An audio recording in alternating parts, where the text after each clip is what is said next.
the bell icon on YouTube and don't miss another update.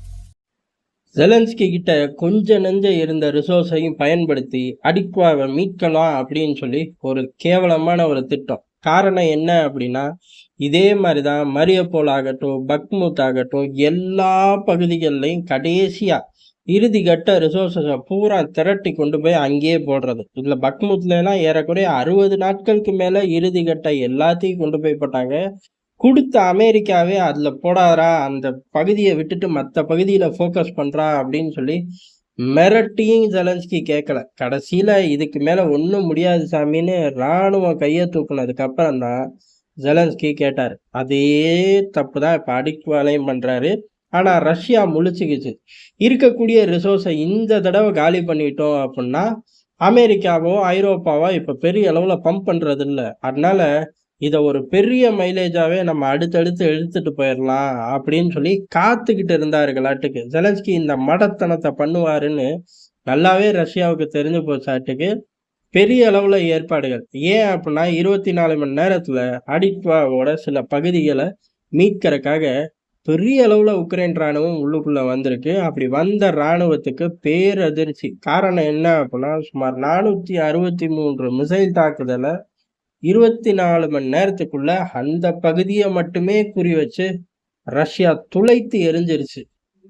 இதுல Ukraine ராணுவத்துக்கு மிகப்பெரிய சேதாரம். கையில இருந்த கொஞ்ச நஞ்ச ஆட்களையும் தூக்கிட்டு போய் அங்க போட்டு அதுல இருந்து மீள முடியாத ஒரு இழப்புல உக்ரைன் மாட்டிக்கிச்சு. இதுல ரொம்ப சிம்பிளா இவ்வளவு ரிசோர்சஸ் இருந்தா அவங்க பின்வாங்க தேவையே இல்லை. காரணம், அதை மீட்க முடியும் அப்படிங்கிற லெவல்ல இவர்கள் இருந்தார்கள்னா தக்க வச்சுக்கவே முடியும். ஆனா இதைத்தான் ஒவ்வொரு இடத்துலையும் பண்ணி தோல்வியை பெரும் தோல்வியா ஜெலன்ஸ்கி மாத்திக்கிட்டு இருந்தாரு. அந்த பெரும் தோல்வியா மாற்ற ஜெலன்ஸ்கிக்கு இத பெரிய தோல்வி, இனிமே எட்டி கூட பார்க்க கூடாதுடா நீ அப்படின்னு சொல்லி ஒரு வலுவான திட்டத்தை போட்டு வச்சிருக்காங்க.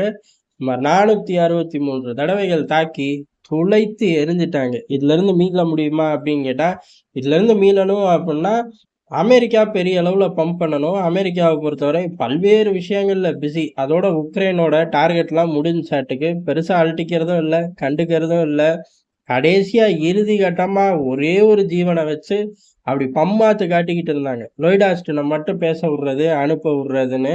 ஆனா ஜெலன்ஸ்கியோட கெட்ட நேரமோ என்னமோ அவருக்கும் முடியாம போயிடுச்சு. அதனால அவரும் இப்ப பெரிய அளவுல ஃபோக்கஸ் பண்றதே இல்லை. ஆண்டனி பிளிங்கன் பைடனுக்கெல்லாம் ஏகப்பட்ட ஜோலி இருக்கும்போது ஜெலன்ஸ்கிய ஒரு ஆளாவே இப்பெல்லாம் மதிக்கிறது இல்லை. அதனால இந்த தோல்வி ரஷ்யா எதிர்பார்த்த மாதிரி அடுத்தடுத்த நாட்கள்ல யுத்த காலத்துல பெரும் தோல்விக்கு ஒரு பிள்ளையார் சொல்லி போட்ட மாதிரி தான் ஆயிப்போச்சு. மற்ற பகுதிகளை மீட்கும் போது ரஷ்யாவுக்கு பெரிய அளவு மைலேஜ் கிடைச்சிச்சு. ஆனா அதை கண்டினியூவா எடுத்துட்டு போக முடியாத அளவு பல சிக்கல்கள் இருந்துச்சு. அந்த பல சிக்கல்களுக்கு காரணம் என்ன அப்படின்னா, ரொம்ப வேகமா பம்ப் ஆகக்கூடிய சப்போர்ட். அதே சமயம் ஐரோப்பிய யூனியனை எதிர்த்து தான் நம்ம சண்டை போடுறோம் அப்படிங்கிற நினைப்பே இல்லாம ரஷ்ய இராணுவம் பல மாதங்களா சுத்திக்கிட்டு இருந்துச்சு. இந்த 2 விஷயமும் தான் பெரிய அளவுல உக்ரைன் யுத்தத்தை இவ்வளவு தூரம் எடுத்துட்டு போனதுக்கு முதல் காரணம். ஐரோப்பிய யூனியனை எதிர்த்து தான் நம்ம சண்டை போடுறோம்னு நினைப்பு வரும்போது ரஷ்யா ஏகப்பட்ட நாட்களையும் இழந்துருச்சு, ஏகப்பட்ட ரிசோர்ஸையும் இழந்துருச்சு. அதுக்கப்புறம் முழு அளவு ஒரு யுத்தத்துல நிக்கக்கூடிய நாடு, கடுமையான பேர் யுத்தத்துல நிக்கக்கூடிய நாடு எவ்வளவு தூரம் தங்களோட படை பலத்தை திரட்டணும், அதே மாதிரி மேனுஃபேக்சரிங் ரிசோர்ஸஸை பெருக்கணும் அப்படிங்கிறதெல்லாம் செய்ய ஆரம்பிச்சாங்க. சொல்லப்போனா இது ரஷ்யாவுக்கு ஒரு மிகப்பெரிய பாடம் தான். 2ஆம் உலக யுத்தத்துக்கு அப்புறம் பெரிய அளவுல எந்த ஒரு நாடும் இந்த அளவுக்கு யுத்த நெருக்கடியில சிக்கவே இல்லை.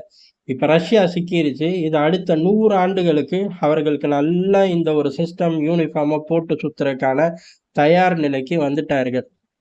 அதே மாதிரி இந்த அடுத்த 100 ஆண்டுக்கு தேவையான அப்கிரேடையும் பெரிய அளவுல பண்ணி முடிச்சிட்டாங்க. இது எல்லாமே ரஷ்யாவுக்கு சாதகமாயிருச்சு. வரும் நாட்கள்ல நமக்கு தெரிஞ்சு இப்படியே போச்சு, பைடன் போயிட்டாரு, ட்ரம்ப் வந்தாரு அப்படின்னா இந்த 4 பிராந்தியங்களையும் தாண்டி உக்ரைனை ஆள போறது ரஷ்யாவோட கையால தான் இருக்குமே தவிர அமெரிக்காவுக்கு இனிமே உக்ரைனுக்குள்ள ஹோல்டு இருக்காது. ஒருவேளை ட்ரம்ப் வராம பைடன் வந்தாலும் இதுதான் நடக்கும். என்ன கொஞ்சம் முன்ன பின்ன நடக்கும். பைடன் திருப்பி 4 வருஷத்தை முடிக்கிறக்குள்ள ரஷ்யாவோட கையால் உக்ரைனை ஆள ஆரம்பிச்சிருவாரு. உக்ரைனுக்குள்ள அமெரிக்கா சாதிச்சது அப்படின்னு பட்டியல் போட்டோம்னா, கிடு கிடு கிடு கிடுன்னு 10 பாயிண்ட் எழுதலாம். திருப்பி அந்த 10 பாயிண்ட்ட பைடனே அழிச்சுக்கலாம். அதான் இப்ப நிலைமை.